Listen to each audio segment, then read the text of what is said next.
Huge shout out goes out to our current channel members. If you're interested in gaining a channel membership, then feel free to head over to my channel profile and click the join button. Also, we do have a Ninjago Discord server. It's a great way to communicate with myself and many others. For more details on that, click the very first link at the very top of the description of this video. Wildbrain Ninjago. A period of Ninjago that, even now, proves to be very controversial among most Ninjago fans, and that is the exact same no matter what part of Wildbrain you're talking about. Whether that be the Wildbrain period that focuses more on the actual time period, the actual storyline of said Wildbrain seasons, which, just for some context, includes Season 11, pretty much up until now with Dragons Rising, or whether you're talking about Wildbrain in terms of the actual, well, animation, because Wildbrain is an actual animation company. No matter what part of the period you're looking at, it's always going to cause some controversy, to some degree at least, in the Ninjago community. Today, though, I would like to talk about the actual Wildbrain animation. A very, again, controversial side when it comes to all of this, really, and this is probably up there with one of the most controversial things the Ninjago community has ever seen. But today, well, as the title may suggest, we're talking about why I personally believe that the Wildbrain animation, again, the animation used from Season 11 up until now, the present day, is actually the best Ninjago has ever seen. I have quite a lot I would like to say with regards to this particular topic, so without further ado, what say we actually get started with today's video. Oh, and also, just before we properly get started with the video, I'd just like to lay out some structuring rules. Well, it's not really going to be super confusing or super, I suppose, convoluted in any way. I simply have a few different bullet points that I would like to talk about here, and these are what I personally believe to be the main reasons as to why I actually feel this way, just so that you guys can get a better understanding of where I'm coming from, even if you end up still disagreeing with me after watching today's video. I hope that you were, as I always say, able to take something away from this particular video and were able to understand my own personal side of things. So, a good place to start in my books would be the attention to detail on the little things. As vague as that sounds, yeah, I do mean what I mean. The attention to detail. And again, with this, I mean the very little things, the things that you guys will probably have noticed indirectly. You would have probably subconsciously picked up on this just because of how small some of these things truly are. For example, though, the small colour changes throughout hair. Lloyd would be a good example of this. He has his, usual fairly bright blonde hair, but then there are also lines of slightly darker textures and colours throughout. And that is a very, very small, kind of unrecognisable detail that I always pick up on, and it's one of those things that just gives more depth to his hair, which is definitely quite the impressive statement and feature to have, considering Lloyd is a literal Lego minifigure. This is just a very good starter to what it is I'm talking about with this specific point. This is something that was basically never ever found throughout the earlier seasons of Ninjago. Season 11 and everything before that. This was something that was just never ever found, and I think the Wildbrain absolutely nailed it. Obviously, this does apply to basically every character, but I'm just using Lloyd here as an example of this because I think you guys can get the point in the most clear-cut possible way when I talk about it in terms of Lloyd. So yeah, the hair, absolute 10 out of 10. I would say the Wildbrain knocked it out of the park. Again, it's subtle, yet also kind of noticeable. And that exact same thing can be said for the texturing on clothing, but specifically, things like ninja suits. This is the kind of stuff that comes together very nicely, and this is probably something, again, you have subconsciously noticed without actually realising it. Not all of you, I'm sure that a lot of you have also picked up on this and are well aware of what it is I'm talking about, but at the same time, it's just so subtle that, again, I cannot even blame you if you somehow didn't notice this, just because of how insignificant it is. But at the same time, it's this kind of stuff that comes together pretty much perfectly to create a very, very good scenery, I suppose. It just makes everything feel so much more, I suppose, complete is the most basic way of saying it. And it just all comes together to create very good detailing, making everything feel a whole lot more complete on screen. And I suppose that, in a way, it also feels a little bit more satisfying to watch up on screen when some of these details all come together.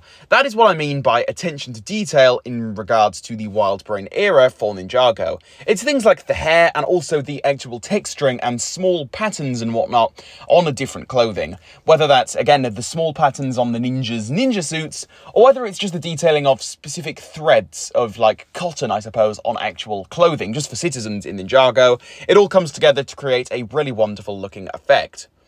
Now, as some form of side note to that specific point I have literally just brought up, I would like to touch on the actual models used.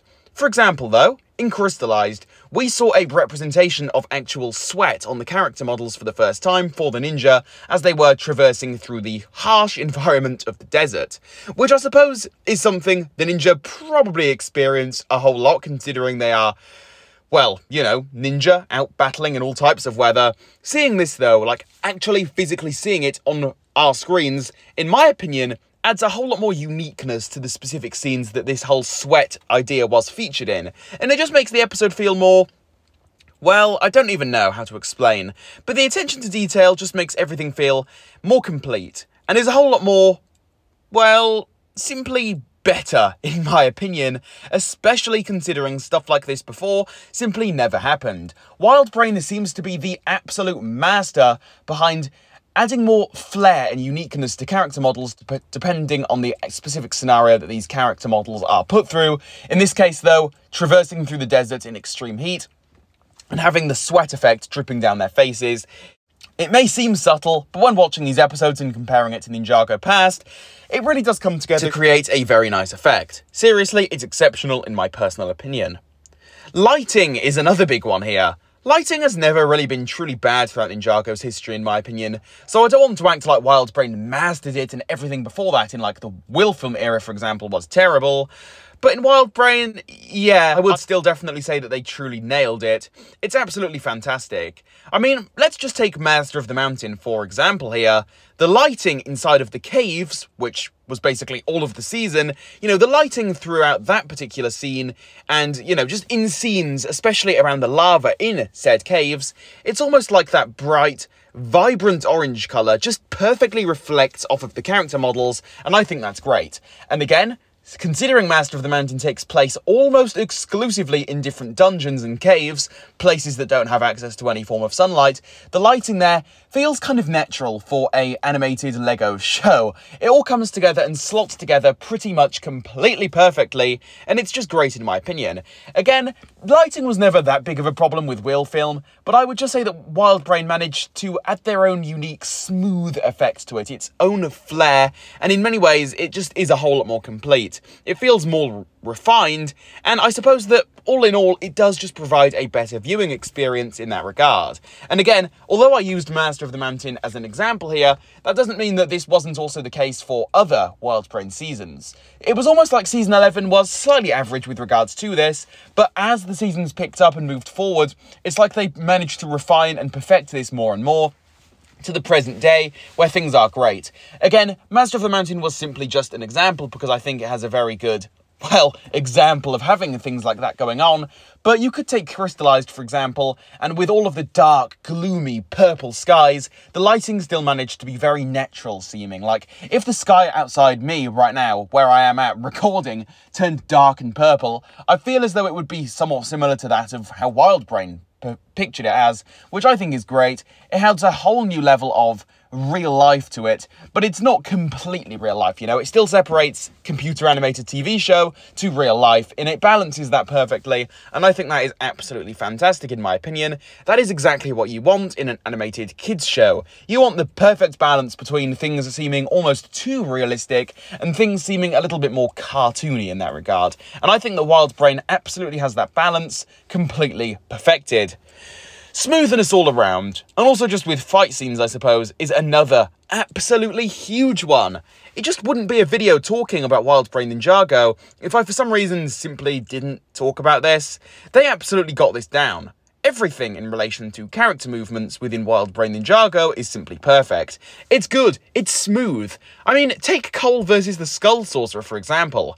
That fight was incredible, and a lot of that is simply just due to the fact that, well, everything was so smooth. Again, I keep using these very similar words to describe all of this, but that's only because it's true and there's no other real better way of explaining what it is I'm trying to convey to all of you.